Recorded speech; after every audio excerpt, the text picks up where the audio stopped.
Imagine I'm a terrifying would-be assassin. You know, in your whole panel, maybe you're not the first choice for that role. John, imagine... Blake, today on the show, we've got another Would I Lie to You reaction, of course, and we're doing what some people have referred to as your British doppelganger. My British doppelganger. Yeah, I don't see it at all, but I've had... This guy. Yeah, Mr. Joe Lycett.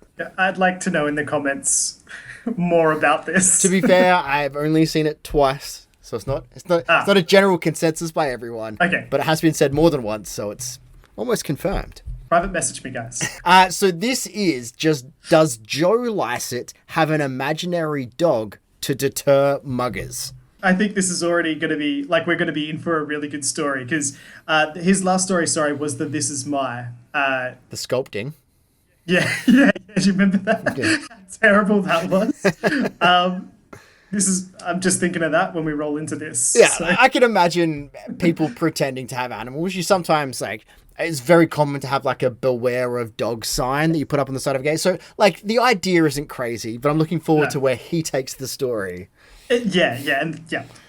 Me too. Guys, strap yourselves in. All right.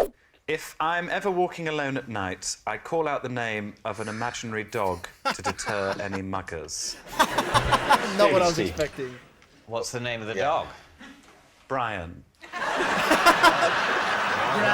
If it's going to be a vicious dog, it would be Brian, wouldn't it? Definitely. Do you think a would-be attacker would, from the tone that you say Brian, know that you mean a dog and not a Brian? For me, it sounds like you'd be calling a middle-aged civil servant. Well, it's because I read an article written by Darren Brown in which he said if you're in a situation where things look like they're getting a bit choppy, if you do something unusual, the other person is so sort of freaked out by that they generally stop doing what they're doing if they're being a very... How do you shout? Imagine I'm a terrifying would-be assassin. You know, in your whole panel, maybe you're not the first choice for that role. John, imagine if John was... all right, imagine Danny is a terrifying would-be assassin. Yes. And go for it. Brian.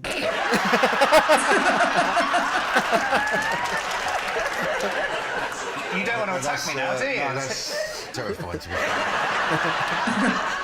Is it just someone comes up to you at night, mates ask you for the time, you go, Brian, you just flip out, or is it a general mugging? I like you, Danny. Everyone's got their own showbiz personas, and you and Danny completely gone for different ones, haven't you? I think we're very similar in many ways. I do. We're lovers. Danny, stay calm, please. Calm down. You have to start shouting Brian. So, Joe, you're playing with fire there.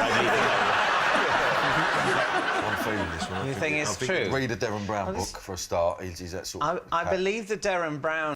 Do you think it's true? I don't think it's true, no. Okay. Just a gut feeling? Yeah, mostly. Like, because it's just too funny. It's like, that's not going to intimidate anyone. If you said, like, Rex or even Boy, come here, boy. Like, you don't need a name. So that's the one thing that I'm hung up on with the story. I think it could have been completely true, except for the name of the pet being Brian. That if you want to fake having a dog, you'd make it obviously a dog. And you wouldn't just have a human name for it. So, yeah, it would be Rex or something like that. And he obviously just made up the name on the spot, and it kind of derailed the story. So, yeah, it could have been a true story, but that was the one factor I'm going to go lie. I wonder if my doppelganger was also steering into the Family Guy territory, and that's why I said Brian. I think so. He loves a good Family Guy quote as much as you do. It's the only dog he can think of on the spot. Brian. All right, let's find out. But the whole point of that is that you say something random that sort of puts people off their stride, whereas you're going for something specific, calling upon a dog called Brian to come to your aid. But that's immediately disprovable. The absence of Brian is immediately evident. Whereas calling upon Brian, they're going to go, Brian? Oh, there's no Brian. Fine.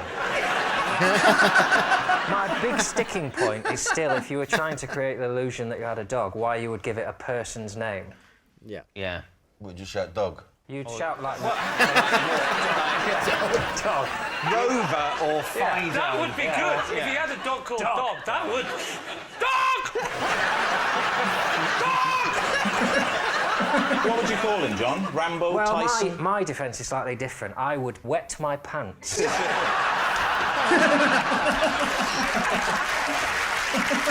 So, what are you thinking, David? John. I don't believe it. Danny, So I think it's true. you think it's true? I think he's Oh, now I don't. Now I have to make a decision.